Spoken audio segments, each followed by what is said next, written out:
আসসালামু আলাইকুম বন্ধুরা। আমার ছাদে আঙ্গুর ফলের গাছ একটু বড় হয়েছে, আবার একটা ছোট আছে, আবার কমলা লেবুর গাছ, লঙ্কার গাছ।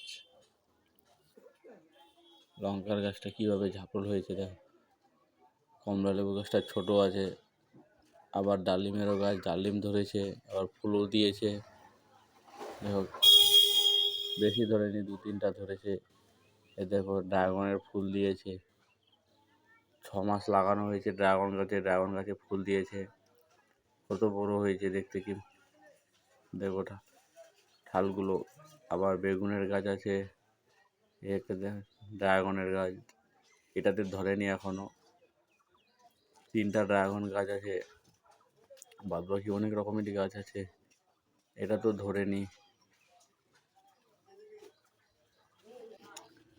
এরপরে লঙ্কার গাছ আছে, এটাও লঙ্কার গাছ। স্ট্রবেরি কিউবি ফলেরও গাছ আছে। এদিকে চেরির গাছটা কীভাবে দেখতে লাগছে, কীভাবে ঠালগুলো দিয়েছে চেরির গাছে।